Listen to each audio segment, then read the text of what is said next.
Assalamualaikum warahmatullahi wabarakatuh. Kita buka kita dengan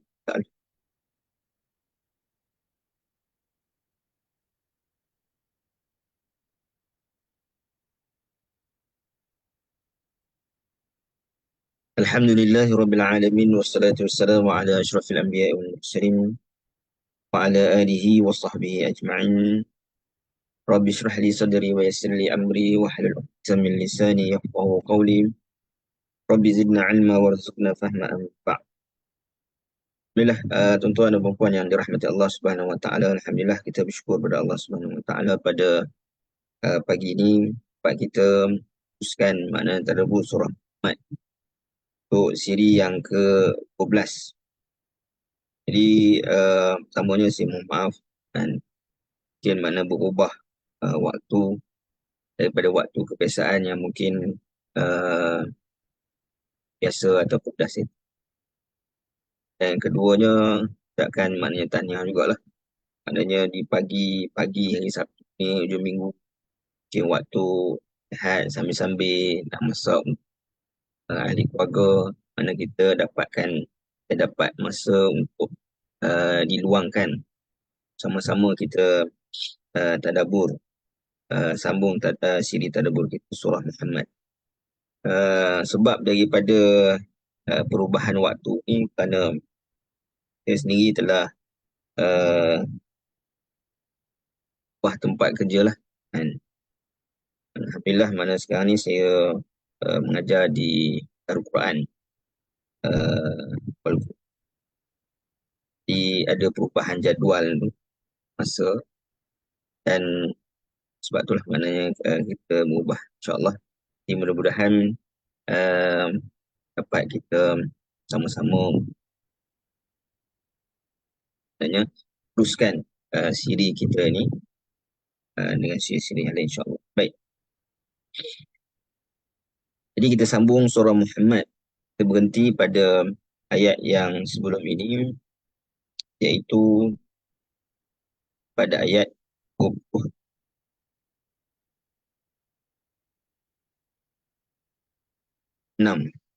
Ayat yang ke-20. Jadi kalau kita tengok Allah Subhanahu Wa Taala sebutkan dalam surah Muhammad, pembahagian surah ini, tengok ayat yang sedang kita bincangkan ini adalah daripada ayat 24 ke ayat 31. Ini Allah Subhanahu Wa Taala menyebutkan tentang pengakhiran ataupun balasan terhadap orang munafik. Ini sama ada balasan pada mereka kerana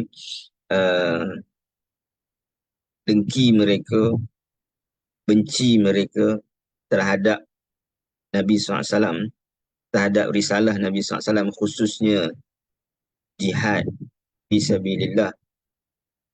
Dan Allah Subhanahu Wa Taala mendatangkan balasan dari sudut sewaktu kematiannya, dan kemudiannya Allah Subhanahu Wa Taala sebutkan di dunia lagi antara balasan yang dikenakan itu adalah mereka ini sebahagiannya diketahui dari sudut sikap mereka, ucapan mereka, perkataan mereka, bahawa mereka ini memang membenci apa yang dibawa oleh Nabi SAW.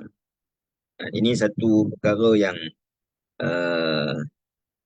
kalau kita malu dari sudut kalau orang kata seseorang tu munafik kan, ataupun kata kepada diri kita, sudah tentulah kita terasa kan, yang ni kita rasa malu. Kalau orang benar yang benar, maknanya mempunyai keimanan, dia tak akan suka dirinya dituduh ataupun disebutkan sebagai munafik. Walau bagaimanapun bukan semua munafik dieksposkan, makna diri mereka adalah munafik. Sebahagiannya sahaja, khususnya mereka yang pada pengetahuan Allah Subhanahu Wa Taala mereka akan kekal mati dalam keadaan munafik. Sekejap ya.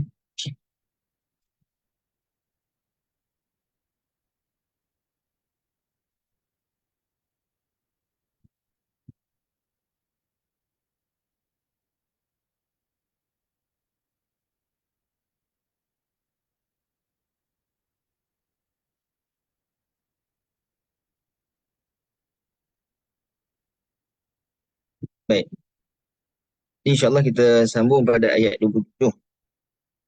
Allah Subhanahu wa taala berfirman, A'udzubillahi minasyaitonir rajim. فكيف إذا توفتهم الملائكة يضربون وجوههم وأدبارهم. Kalaulah mereka terlepas sekarang dari bencana kejahatan mereka, maknanya di atas muka bumi ini, maka bagaimanakah mereka dapat menolak azab Allah Subhanahu wa taala, seksaannya, apabila malaikat mengambil nyawa mereka sambil memukul muka dan juga punggung ataupun belakang mereka. Baik, kalau kita tengok ayat sebelum ini, kita nak kaitkan dengan ayat sebelum ini, kita nak melihat kesinambungan ayat by ayat. Allah Subhanahu wa taala sebutkan pada ayat 26, zalika bi annahum qalu lil ladzina karihu ma nazzalallah sanuti'ukum fi ba'dil amr wallahu ya'lamu israrahum. Jadi mereka inilah yang mengatakan bahawa, iaitulah orang munafik yang kepada orang-orang yang tidak menyukai perkara yang diturunkan oleh Allah Subhanahu wa taala. Siapa? Iaitulah daripada kalangan orang musyrikin. Sebab orang munafik ni pun ada hubungan dengan orang musyrikin. Orang munafik ni juga ada hubungan dengan ahlul kitab daripada kalangan orang, khususnya daripada kalangan orang Yahudi, kan? Mereka yang membela orang Yahudi ketika mana orang Yahudi ini diusir, antaranya pada peristiwa Bani Qainuqa dan sebagainya. Baik. Allah Subhanahu wa taala sebutkan bahawa orang munafik ini menyatakan sanuti'ukum fi ba'dil amr. Dan mereka ini menyatakan ingin menyatakan ketaatan mereka kepada orang-orang yang tidak menyukai apa yang diturunkan oleh Allah SWT, dan tidak menyukai risalah yang dibawa oleh Nabi SAW. Dan Allah Subhanahu wa taala menyebutkan perancangan rencana jahat mereka itu yang mereka sembunyikan, sama ada mereka zahirkan ataupun tidak, maknanya mereka lebih cenderung kepada orang musyrikin, lebih cenderung kepada orang Yahudi, sama ada mereka menzahirkan. Mana menzahirkan ni memang ada hubungan langsung, kan? Ataupun tidak menzahirkan, maknanya mereka cenderung kepada orang Yahudi dan juga munafik. Maka Allah Subhanahu wa taala mengetahui segala rahsia yang ada dalam hati mereka ataupun yang mereka zahirkan tapi tak diketahui oleh orang beriman dan Rasulullah SAW. Maksudnya Allah Subhanahu wa taala Maha mengetahui. Kerana ilmu Allah Subhanahu wa taala mencakupi semua perbuatan manusia. Maka pada ayat 27 Allah Subhanahu wa taala menyambung dengan menyatakan bahawa kudrat Allah Subhanahu wa taala juga mencakupi semua perbuatan manusia, kan? Kalau sebelum ini ayat 26 disebutkan tentang ilmu Allah Subhanahu wa taala yang luas dan mencakupi semua perbuatan manusia. Allah mengetahui perbuatan yang zahir, perbuatan yang batin. Maka ayat 20 Allah Subhanahu wa taala juga menyebutkan tentang kudrat Allah Subhanahu wa taala, kan, yang mencakupi semua perbuatan manusia. Maknanya tidak ada seseorang pun yang akan terlepas. Yang kita sebutkan tadi dalam terjemahan, kalaulah dia terlepas di dunia, kan, daripada bencana kejahatan dan sebagainya, maka dia tak akan dapat menolak azab siksa. Permulaannya itu daripada iza tawaffathumul malaikah, ketika mana malaikat datang untuk mengambil nyawanya. Maknanya tak akan terlepas, bermula daripada permulaan kematian itu lagi, kan? Bukan kata di penghujung dah, kan? Tapi bermula daripada. Baik, Allah Subhanahu wa taala sebut fakaifa idza tawaffathumul malaikah. Bagaimanakah keadaan mereka yang diketahui oleh Allah Subhanahu wa taala akan hakikat rahsia pengkhianatan mereka itu. Jadi persoalan fakaifa ini, kalau tadi kita sebutkan makna kepada persoalan itu dalam terjemahan itu disebutkan yang kedua, iaitu sungguh ketika mana mereka diazab, bagaimana mereka dapat menolak azab tersebut. Yang ini kita terjemahkan tadi, kan? Tapi makna satu lagi makna persoalan yang dilontarkan di sini, fakaifa itu, bagaimana keadaan mereka yang diketahui oleh Allah akan hakikat rahsia pengkhianatan mereka itu. Maknanya bagaimana mereka ni ataupun bagaimana mereka nak sembunyikan segala rahsia-rahsia mereka itu, sedangkan hakikat pengkhianatan mereka itu terhadap agama, terhadap Rasulullah SAW itu diketahui oleh Allah Subhanahu Wa Taala, dan Allah Subhanahu Wa Taala membalas pengkhianatan itu bermula daripada permulaan kematian, iaitu ketika mana malaikat datang untuk mengambilnya.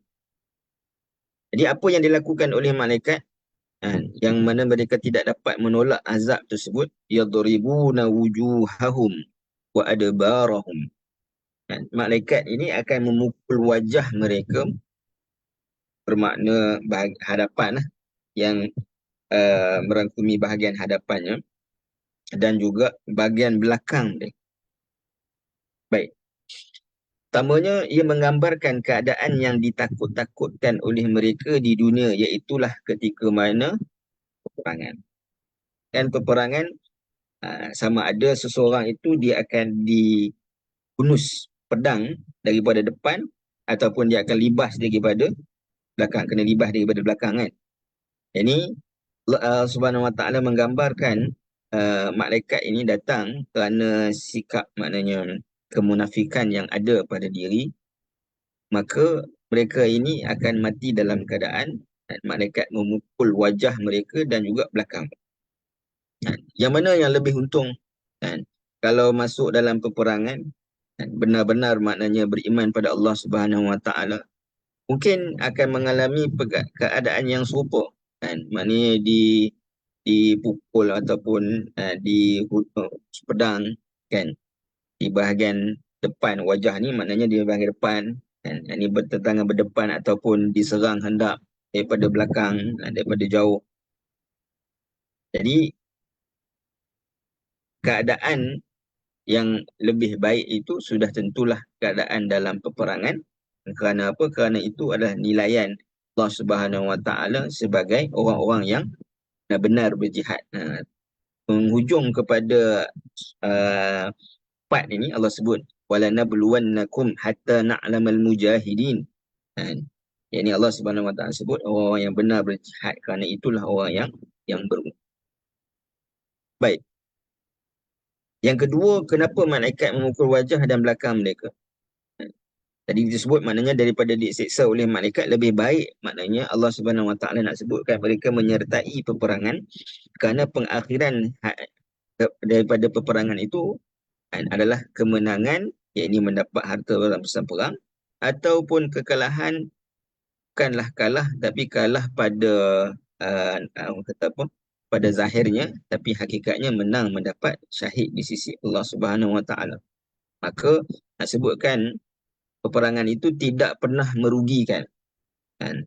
Menang pun untung, kalau kalah pun, ataupun kita sebut tidak ada kekalahan, sama ada kemenangan mendapat harta rampasan perang, ataupun kemenangan mendapat syahid. Ini dua bentuk kemenangan mana terlibat di dalam. Baik. Makna yang lain, yadribuna wujuhahum wa adbarahum, iaitulah malaikat memukul ketika mana mencabut nyawa mereka atau di awal kematiannya. Maknanya ketika mana mencabut nyawa ataupun di awal kematian, maknanya di dalam kubur, azab, siksa. Baik. Pukul wajah dan belakang adalah gambaran kesakitan yang dahsyat dan berterusan. Kerana ketika wajah dipukul, belakang akan naik, maka dipukul belakang, maka wajah pula naik. Ini saya pun tak tahu nak tulis macam ni, tapi kalau kita gambarkan macam inilah. Kalau orang pukul bahagian contoh muka ataupun kepala kan, pukul sini. Jadi kita nak menahan kesakitan tu, apa yang kita buat? Kita akan tunduk makna kepala kita kan. Sebab apa? Sebab rasa sakit kan, bila orang pukul bahagian kepala ataupun depan ni. Bila kita nak tunduk tu, maknanya belakang kita naik kan. Bila belakang kita naik, maknanya dipukul belakang pula. Belakang, bila orang pukul belakang kita kan, kalau belakang kita akan jadi keadaan yang kepala kita naik ke atas. Boleh gambar tak? Maknanya kenapa disebutkan wajah belah hadapan dan belakang, maknanya Ketika mana pukul belakang naik, pukul belakang ke naik. Maknanya dia sesuatu yang berterusan. Kan?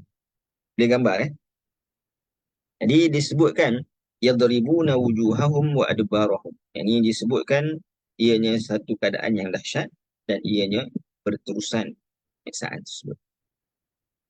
Sebab apa ia berlaku? Dzalika bi annahum muttaba'u ma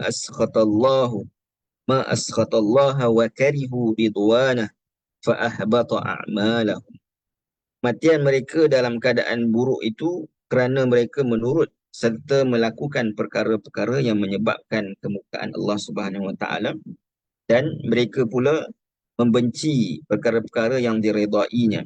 Oleh itu Allah Subhanahu Wa Taala gugurkan amal-amal mereka yang baik yang pernah mereka lakukan. Baik.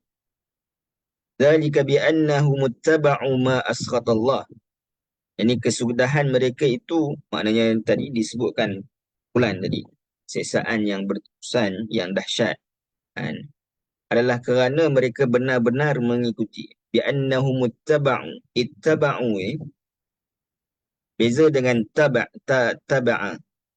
Taba'a tanpa ada syaddah. Ittaba'a taba'a mengikut.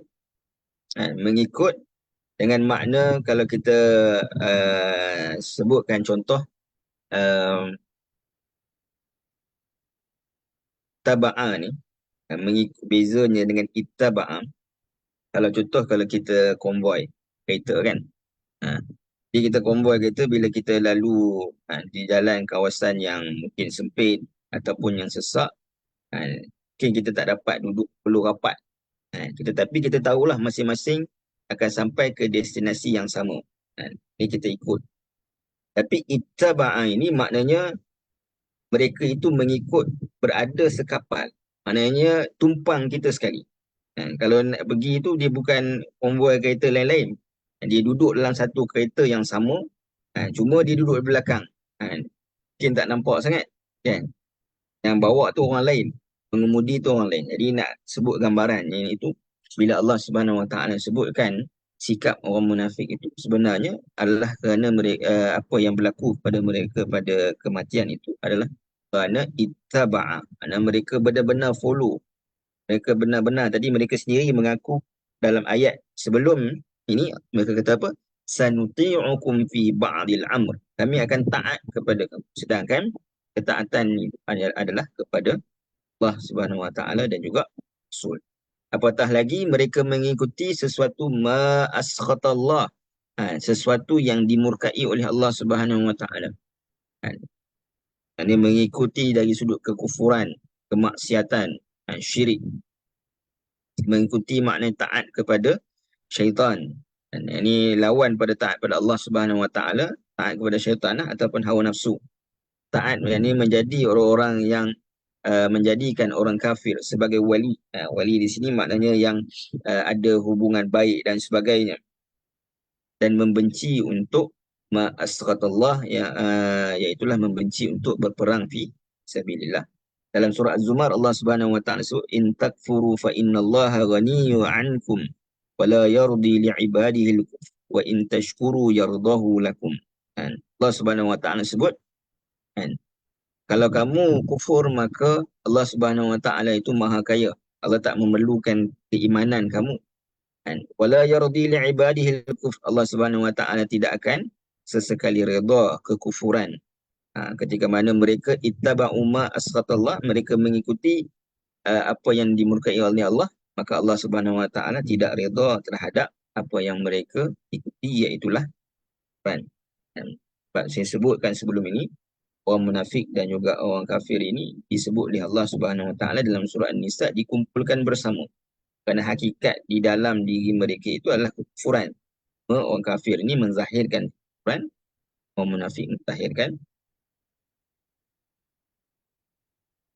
karihu ridwanah. Ya, ini mereka juga membenci wa karihu ridwanah. Mereka membenci keridaan Allah Subhanahu Wa Taala.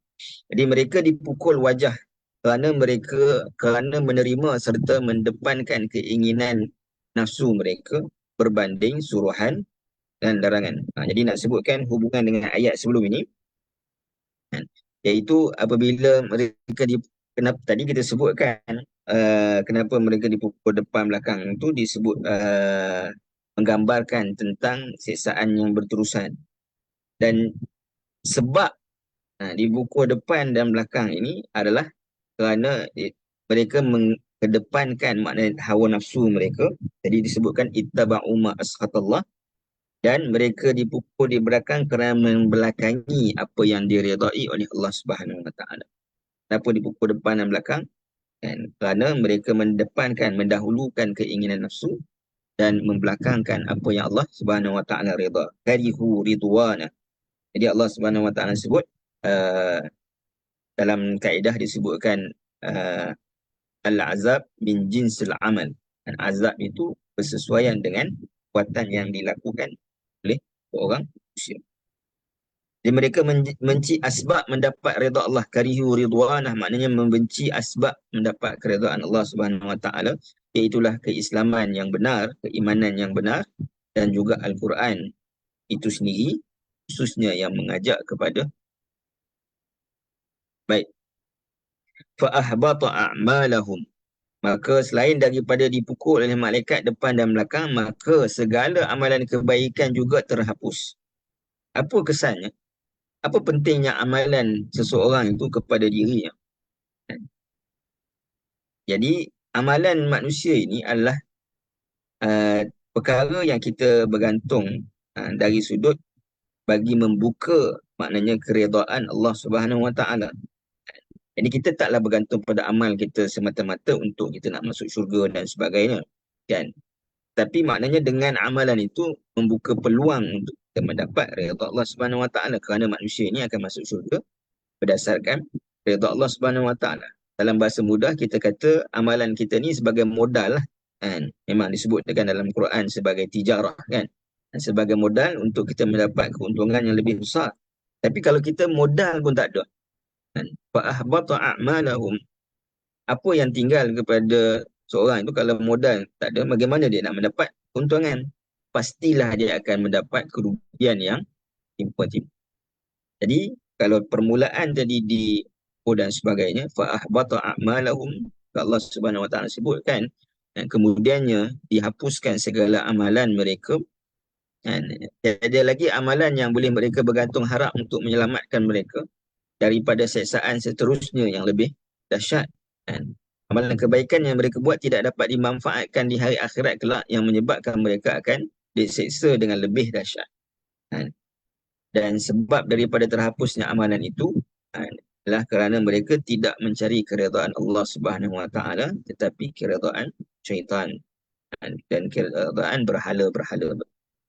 Jadi bila sebut berhala ni, bukan sekadar berhala batu, tapi berhala maknanya kesombongan, berhala maknanya dari sudut pengkhianatan, berhala dari sudut mungkin manusia sendiri yang menjadi ikutan seseorang itu.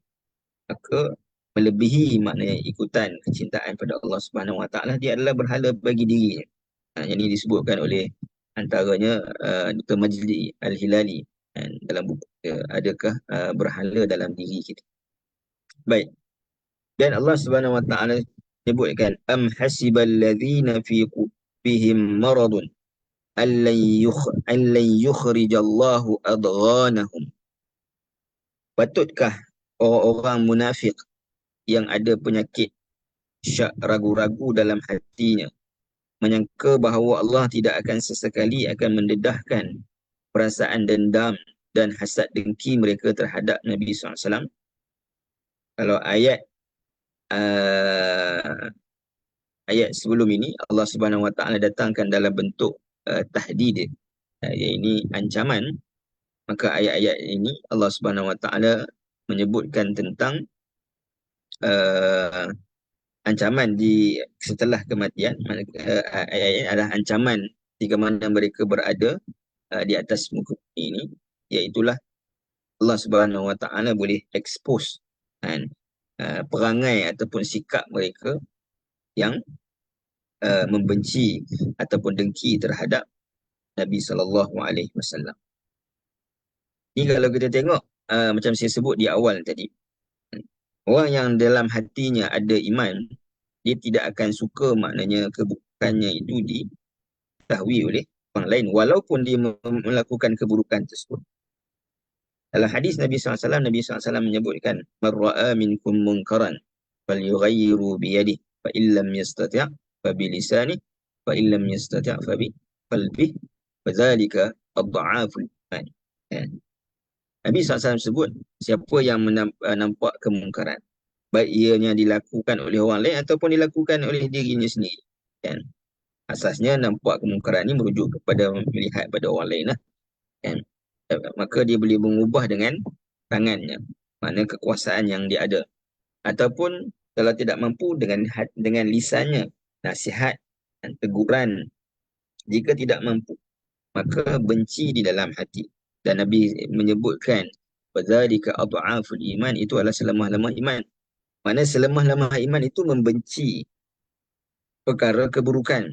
Walaupun dia buat, walaupun dia terlibat, tapi dia benci dengan makna dia tak suka diketahui oleh orang lain. Jadi kalau orang yang bukan sekadar tak benci, tetapi juga dia suka buat. Mana dia suka buat perkara maksiat, itu satu hal lah.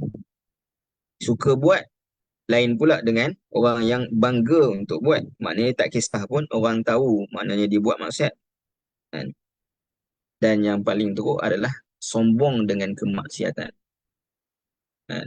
Maknanya dia bukan sekadar bangga, kan? Dia juga kan, sombong dengan makna tak boleh orang tegur dari sudut maksiat yang dia buat. Kan? Maka betapa jauhnya seseorang itu kalau dia sombong dengan kemaksiatan dengan iman yang Nabi SAW sebut. Benci dalam hati itu adalah kan, selemah-lemah iman. Kan?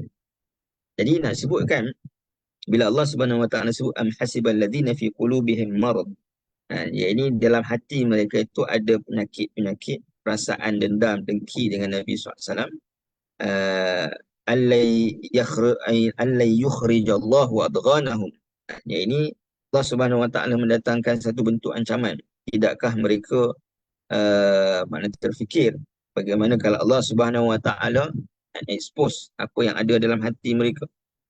Maka kalau orang yang benar beriman, tanda hatinya itu tidak sakit, dia membenci untuk diketahui maksiatnya.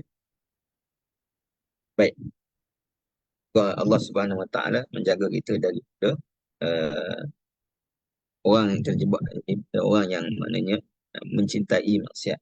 Walaupun mungkin ada kadang-kadang terjerumus, dan mudah-mudahan kita diberikan kesempatan cepat kembali pada Allah Subhanahu Wa Taala.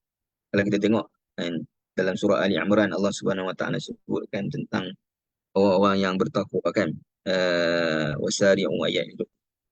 Allah sebut, alladzina idza fa'alu fahishatan aw zalamu anfusahum zakarullah. Dan ini antara ciri orang bertakwa itu adalah mereka yang ketika mana mereka melakukan dosa ataupun maksiat, sebutkan bahawa orang yang manusia ini walaupun dengan keimanannya itu pasti juga akan melakukan dosa. Tapi bezanya adalah zakarullah. Allah tak sebut fazakarullah. Dan Allah sebut direct. Maknanya mereka terus mengingati Allah Subhanahu Wa Taala, dan Allah ataupun istighfar atas kesilapan. Baik. Am hasibal ladzina fi qulubihim marad. Jadi di dalam hati orang munafik itu ada pelbagai penyakit hati mereka. Kenapa? Kerana ianya tidak dirawat. Ia tidak dirawat. Ini permulaannya benci terhadap Rasulullah SAW. Sebab apa? Mereka beranggap bahawa Rasulullah dan juga para muhajirin ini foreigner. Kan? Jadi datang ke Madinah, rampas kekuasaan daripada mereka.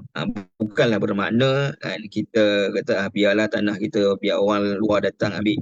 Dulu Rasulullah pun datang ke Madinah ambil, bukan.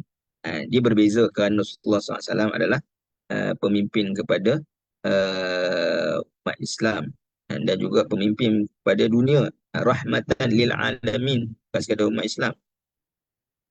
Baik. Kemudian yang kedua, dengki dengan orang beriman, khususnya muhajirin yang mendapat pengaruh kuasa dan juga harta. Kan? Macam saya sebutkan bagaimana Abdullah bin Ubay bin Salul, kan? Yang mana ketika mana Rasulullah SAW datang, dia bukan jadi orang yang kedua, bukan orang ketiga, bukan orang yang keempat. Bahkan orang yang keberapa pun tak tahu. Kan? Yang ini yang mendapat pengaruh itu daripada kalangan sahabat. Kan? Yang mendapat kuasa itu daripada kalangan sahabat. Bahkan sahabat-sahabat ini diberikan harta pula daripada orang Ansar. Kan? Yang ini orang Madinah itu sendiri yang beri. Kan?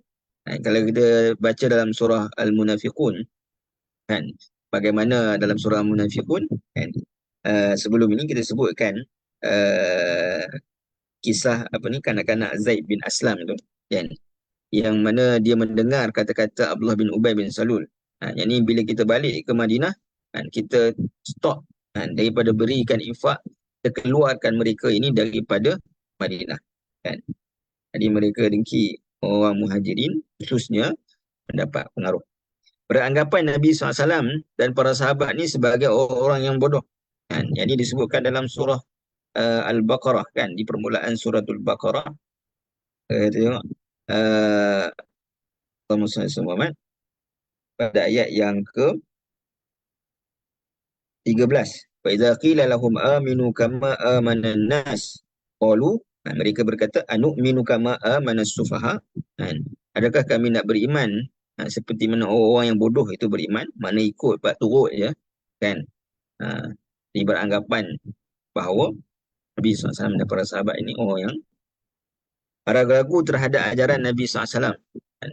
Mereka meletakkan keraguan, betul ke kena berperang sebenarnya, ataupun ini Nabi je reka-reka, kan. Ini yang mereka sebutkan. Maka Allah Subhanahu Wa Taala sebut yang kita sebut sebelum ini.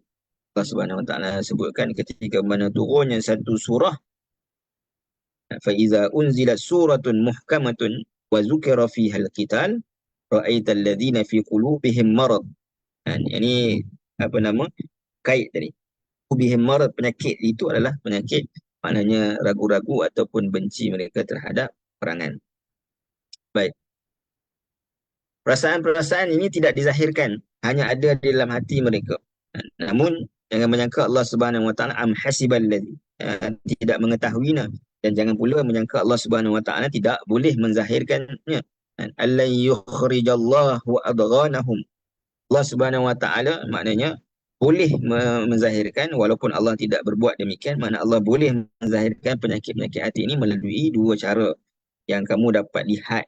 Allah Subhanahu Wa Taala akan sebutkan pada ayat seterusnya, iaitulah melalui kata-kata mereka yang kesat, kata-kata mereka terhadap Nabi SAW.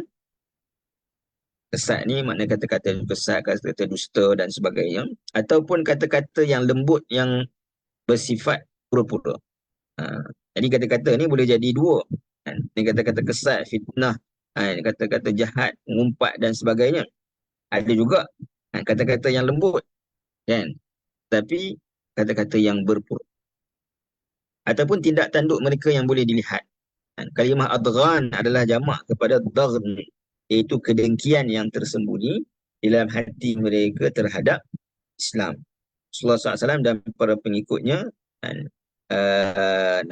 pengikut Nabi SAW yang berjuang menegakkan. Ya, baik.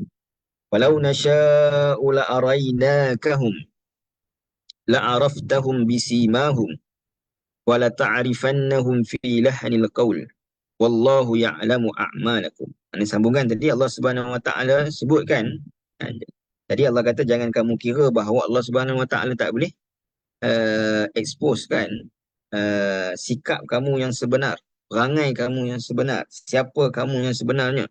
Tetapi kemudian Allah Subhanahu Wa Taala sebutkan, kalau Allah berkehendaki, sudah tentu Allah boleh buat.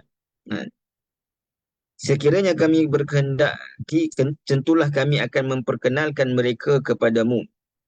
Lalu engkau akan tetap mengenalinya dengan tanda-tanda. Ini ada sedikit maknanya pemahaman terhadap ayat ini. Maknanya ada yang menyebutkan bahawa walau nasya'u la'araynakahum fala'araftahum.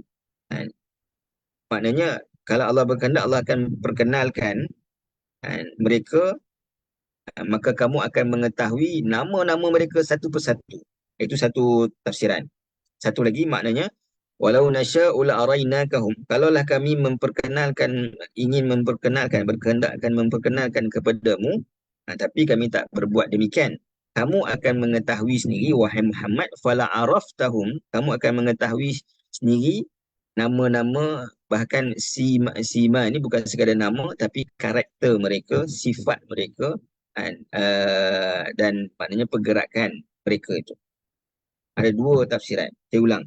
Mana tafsiran pertama, walau nasya'u la'arainakahum, kalaulah Allah Subhanahu Wa Taala berkehendakkan, maka kami akan memperkenalkan mereka dan kamu akan mengetahui nama mereka satu persatu. Tapi Allah tak buat sedemikian. Makna yang kedua, walau nasya'u la'arainakahum, kalaulah kami berkehendakkan untuk memperkenalkan kepadamu mereka kepadamu akan, maknanya mereka itu, Allah Subhanahu Wa Taala tak buat, tapi kamu boleh tahu, fala araftahum, makna kelak nanti kamu akan juga mengetahuinya, nama-nama mereka ataupun sikap dan karakter mereka. Maknanya ada tafsiran pertama,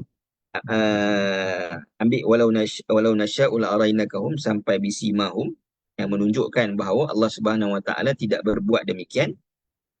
Tapi tafsiran kedua, Allah sebut walau nasya'u la'arainakahum, maknanya di situ Allah Subhanahu Wa Taala kata, kalau kami kendaki, kami akan buat, tapi Allah tak buat. Tapi Nabi kelak akan mengetahui kemudiannya dengan sikap dan juga perbuatan mereka, karakteristik mereka. Baik, itu lebih jelas.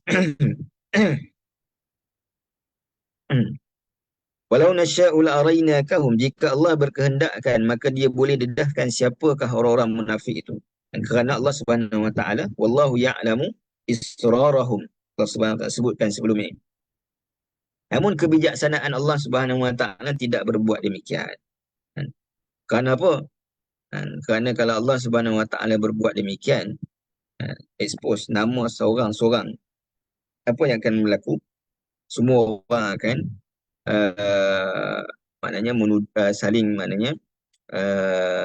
berbicara tentang orang lain. Oh, ini orang munafik, nama ini orang munafik. Harta yang jelas kemunafikan itu pun Nabi SAW tak kata hei munafik. Nabi tak kata kepada Allah bin Ubay munafik. Tapi orang boleh tahu. Fala ta'rifannahum bisimahum. Mereka boleh diketahui dari sudut karakter mereka, sikap mereka itu. Kan? Saling mengecam, betul? Saling mengecam. Saling maknanya kata, oh ni hang munafik, Allah sebutkan munafik.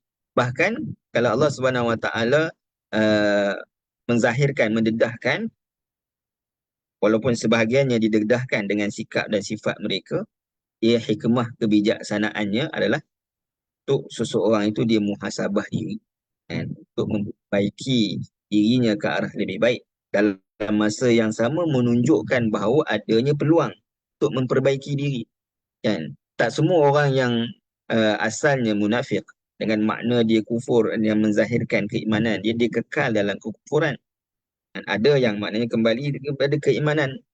Kita tak tahu, maknanya Allah Subhanahu Wa Taala mengetahui. Jadi bijaksana Allah Subhanahu Wa Taala tidak maknanya berbuat demikian. Dalam masa yang sama, bagi orang beriman, ia membina sikap hati-hati. Dalam kalangan orang beriman, ini dia tak rasa selesa dengan imannya. Ini mungkin dia khawatir terpalit dengan kemunafikan, macam Sirah Umar yang bertanya kepada Huzaifah, adakah nama dia tersenarai, sebab Huzaifah ni yang menjaga nama-namanya. Tapi Sayyidina Umar, kita sebutkan sebelum ini bagaimana Hanzalah berkata bahawa dia telah munafik. Sebab apa? Sebab bersama dengan Nabi dia okey balik pada ahli keluarga dia. Dia rasa bergelak, ketawa dan sebagainya. Dia datang jumpa Abu Bakar. Bila Abu Bakar dengar Hanzalah sebut sedemikian, Abu Bakar berkata, Abu Bakar telah munafik. Mereka pergi bertemu dengan Rasulullah SAW. Ini saya dah sebutkan riwayat itu dalam Tadabbur surah Al-Munafiqun, kan. Baik. Ya, Allah Subhanahu Wa Taala tetap juga menzahirkan mereka yang mati dalam kemunafikan. yang menonjolkan sikap buruk mereka itu terhadap Rasulullah SAW yang disimpan. Maknanya Allah zahirkan, bukan zahirkan kepada semua. Hanya kepada Nabi SAW sahaja. Tapi kita tengok ciri Nabi SAW ini. Walaupun Allah menzahirkan kepada baginda sifat orang munafik, apa ciri yang ada pada Nabi SAW? Nabi pergi solat kepada Abdullah bin Ubay bin Salul. Kan? Ini kita boleh bayangkan kalau kita ni ada list nama orang munafik, oh sedap lah. Kata ke orang kan, kalau tak, dalam keadaan tak ada list pun, kita boleh makna tu di antara satu sama lain, orang tu munafik, orang ni munafik, patah lagi kalau ada list. Tapi Nabi SAW walaupun diketahui hal tersebut, Nabi tetap melakukan solat jenazah kepada Abdullah bin Ubay bin Salul dan Allah Subhanahu Wa Taala tegur hal itu. Kan? Baik. Fala araftahum bisimahum wala ta'rifannahum fi lahnil qaul. Kamu akan mengenali sebahagian nama-nama mereka. Yang ini sebagaimana saya sebutkan tadi. Ataupun simahum, asma' kan. Asma' ini bukan sekadar nama. Dia boleh jadi tanda-tanda. Ataupun sifat-sifat mereka. Ataupun karakteristik mereka. Sebab itu Nabi SAW keluarkan hadis yang kita sebutkan. 3 tanda-tanda kemunafikan. Kan? Sebab apa? Sebab Nabi SAW mengetahui dari sudut karakteristiknya, sifatnya yang menonjol, yang menampakkan permusuhan mereka terhadap Islam dan Nabi SAW. Allah Subhanahu Wa Taala secara umum dengan sebut secara umum dengan tidak mendedahkan semua nama kerana kemungkinan pada permulaan tadi disebutkan tadi permulaan dia munafik, tapi bila dia duduk bersama dengan Rasulullah SAW dia berubah, menunjukkan adanya rahmat Allah kan, peluang untuk berubah ke arah kebaikan. Allah Subhanahu Wa Taala berikan kelebihan kepada Nabi SAW mengetahui sikap-sikap mereka itu melalui kiasan perkataan mereka ataupun melalui dolak dalih mereka. Lahnil qaul ni maknanya mereka sebut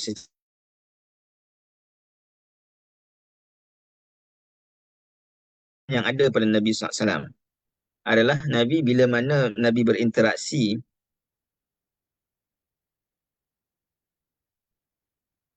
jika mana Nabi SAW berinteraksi dengan sahabat, Nabi boleh maknanya melihat karakter orang itu melalui percakapan dia ataupun gerak tubuh badan dia.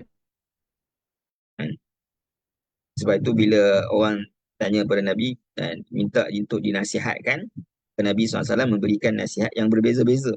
Kan? Uh, dan kadang-kadang Nabi SAW memberi nasihat itu berdasarkan persoalan, maknanya percakapan orang tu. Nabi tanya, kamu ada apa ni, ibu bapa ke? Kan? Jadi apa yang zahir pada orang itu, sama ada bahasa badan dia ataupun bahasa pertuturan dia, maka Nabi SAW dapat mengetahui sikap-sikap ataupun apa yang diperlukan oleh orang tersebut. Dia dah sama juga dalam hal orang munafik ni, maknanya Nabi dapat mengetahui dari sudut kiasan perkataan mereka. Kita pun kadang-kadang ada juga, bukanlah kata apa nama, kita dapat yakin sangat kan, tapi maknanya bila orang kita ni kita dapat syak sesuatu, betul ke dia cakap benda ni kan. Apatah lagi kalau dia ni terkenal orang yang suka menipu ataupun suka kepada perkara yang tak elok, yang buruk, yang jahat kan. Jadi kita pun kadang-kadang rasa betul ke dia cakap ni kan, berdasarkan pengalaman kan. Jadi mengenali orang munafik itu adalah sikap mengenali munafik itu adalah sikap tolak dalih mereka terhadap suruhan seperti pak dan juga jihad. Jadi antara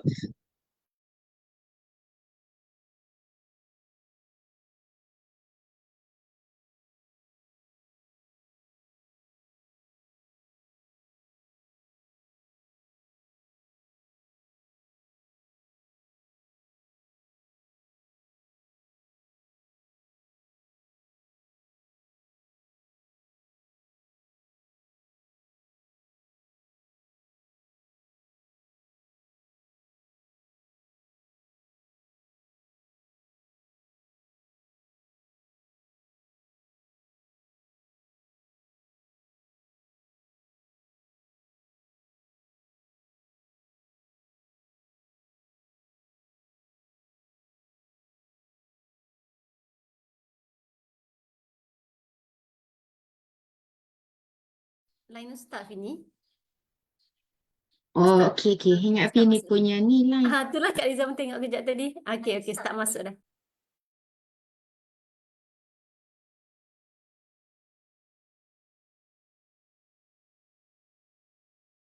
Assalamualaikum, maaf saya terkeluar tadi.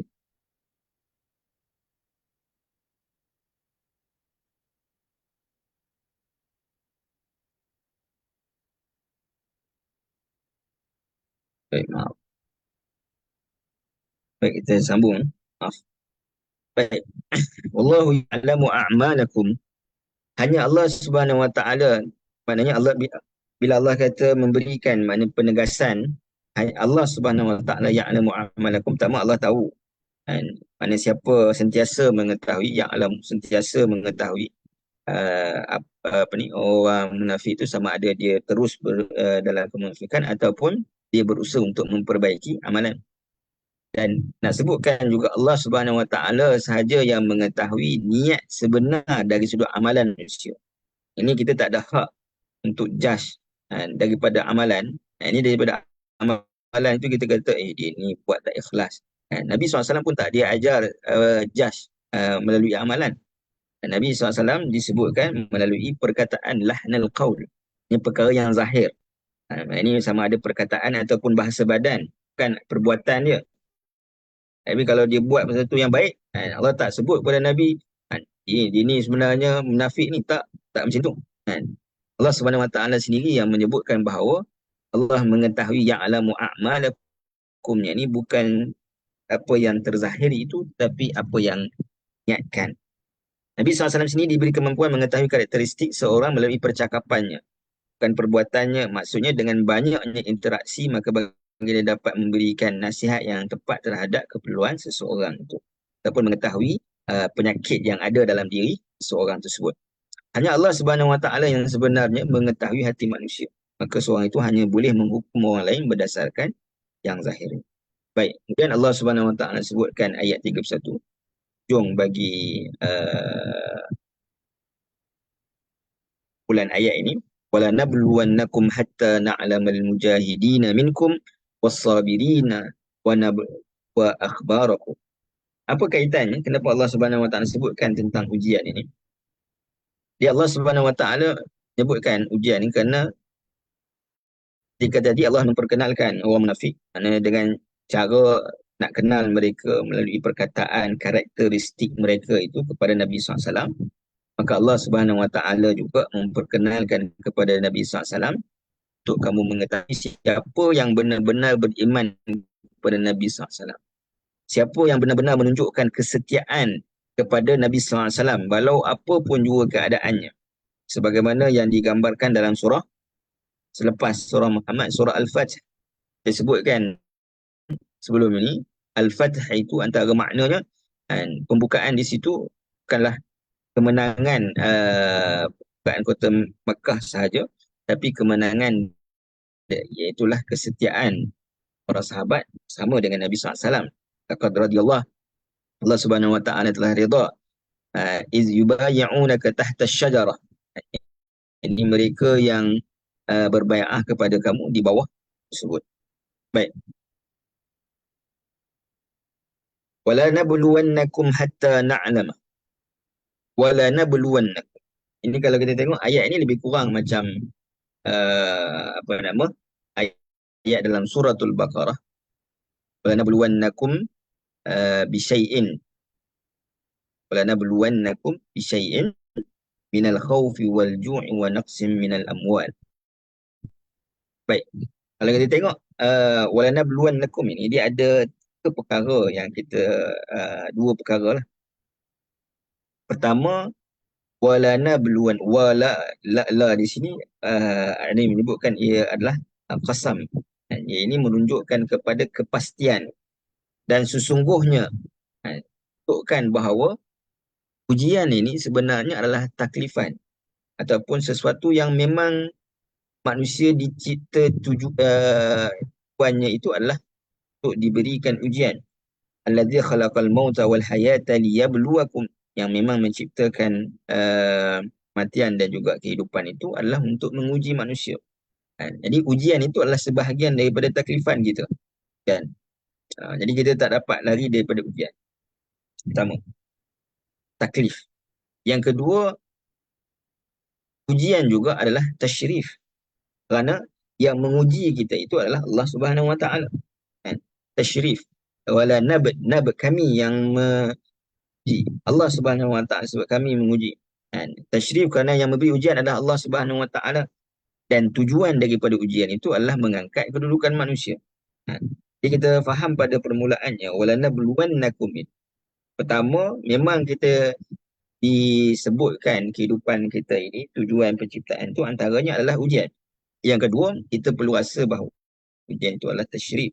Dan ini sesuatu yang Allah berikan. Kerana apa? Kerana ujian, kalau berbeza, kalau kita dapat ujian peperiksaan, contohlah kata kita ambil peperiksaan kan. Peperiksaan dengan seorang scholar yang ternama, ataupun dengan mana-mana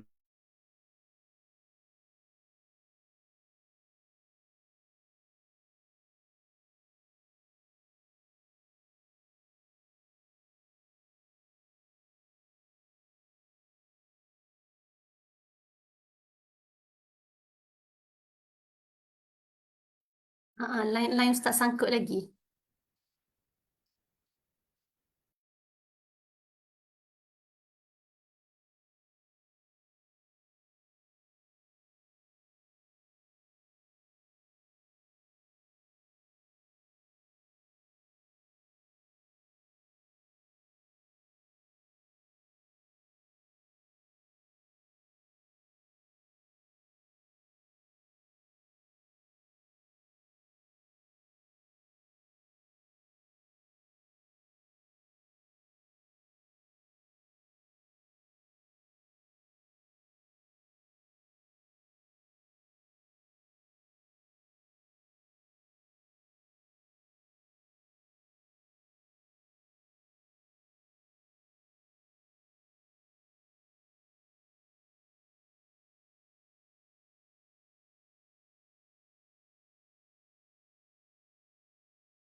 maaf terkeluar sekali lagi.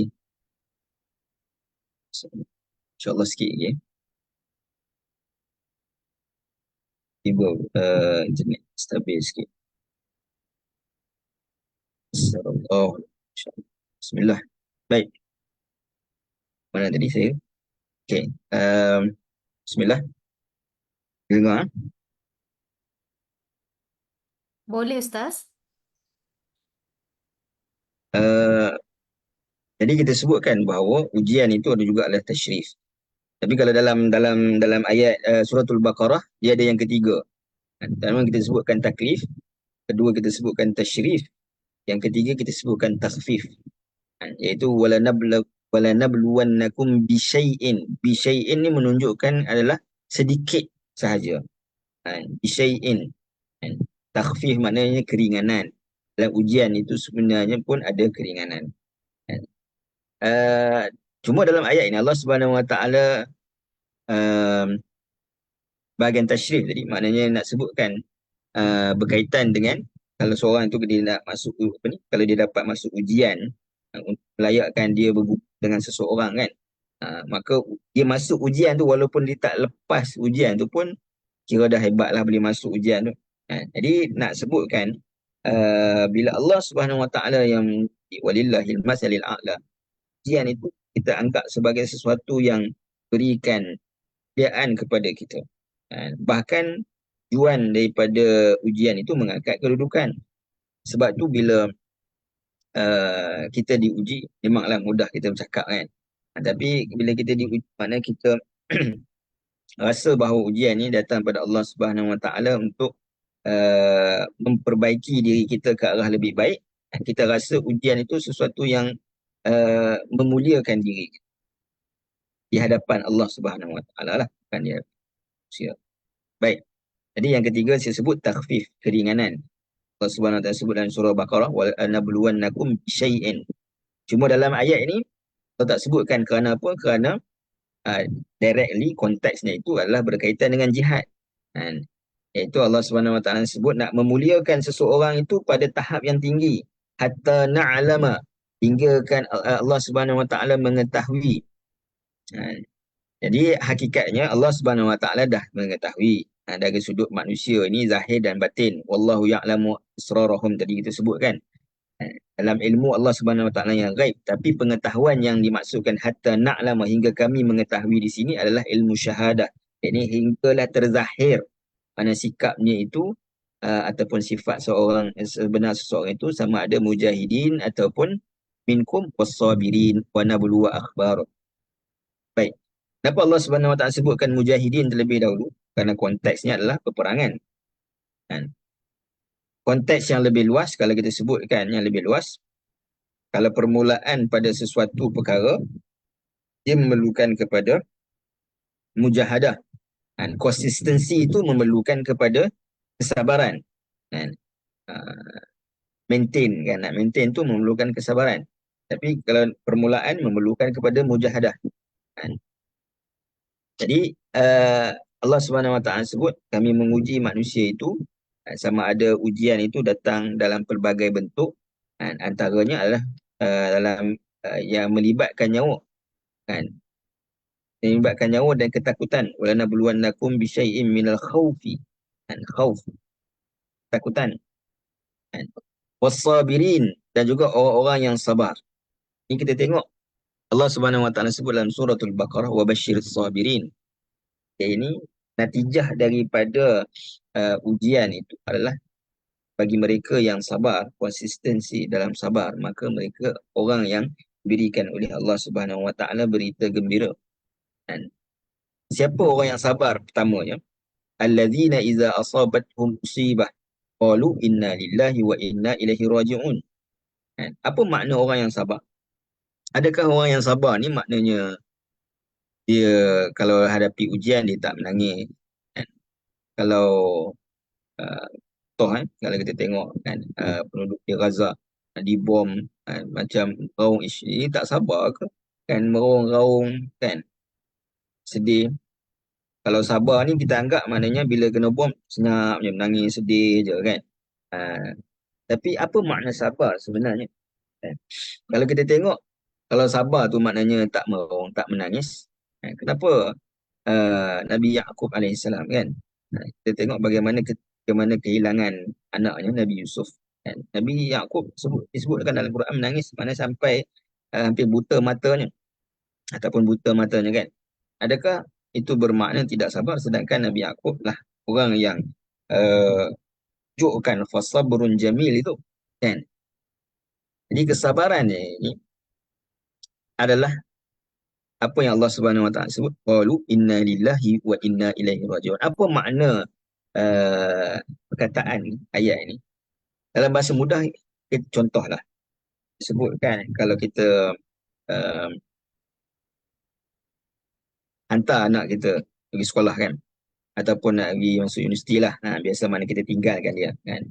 Kita kata kan, ingat apa nama kita ni mai daripada yang macam mana kan, pesan kita kepada anak kita, asal usul kita ingat kan, belajar nanti tinggi-tinggi kan. Dan ingat pula mana lepas daripada belajar nanti dah habis, ingat kembali, maknanya kembali untuk berikan apa nama berkhidmat ataupun memberi sumbangan kepada masyarakat, ahli keluarga kan, dan sebagainya lah. Tapi nak sebutkan peringatan kita itu, dia ada peringatan yang melibatkan permulaan sebelum dia nak maknanya belajar, dan apa yang akan jadi padanya pada pengakhiran. Tapi adakah di antara permulaan dan pengakhiran itu dia tak akan menghadapi sebarang kesukaran? Kan? Tak, dia akan hadapi kesukaran. Tapi kalau dia ingat daripada mana dia datang, dengan makna, sebab itu dalam Quran Allah Subhanahu Wa Taala banyak menyebutkan tentang awal penciptaan manusia. Yang ini mengingatkan kita tentang daripada mana kita datang, ke mana kita akan pergi, kan? Pengakhiran kita dua persoalan, dia ada tiga persoalan kan. Bukan kita di tengah-tengah ni. Daripada mana kita datang, tujuan kita datang, ke mana kita akan pergi. 3 persoalan dalam kehidupan manusia tu. Jadi, orang yang sabar itu adalah orang yang berjaya melalui sebarang ujiannya tanpa melakukan perkara-perkara yang Allah Subhanahu Wa Taala ataupun apa yang maksiat pada Allah Subhanahu Wa Taala. Nangis bukan maksiat. Allah Subhanahu Wa Taala sebutkan uh, serupa ayatnya. Tapi Allah Subhanahu Wa Taala sebut Allah menciptakan tangisan, kedukaan dan juga kegembiraan kepada manusia. Kan? Jadi itu adalah sesuatu perkara yang normal. Dia orang yang sabar itu adalah orang yang tidak terkeluar daripada perkara yang uh, dihalalkan oleh Allah Subhanahu Wa Taala. Maknanya dia berada dalam perkara yang Allah Subhanahu Wa Taala redha sahaja, walaupun dalam keadaan dia sedih. Ini sikap mana sedih itu satu benda yang besar.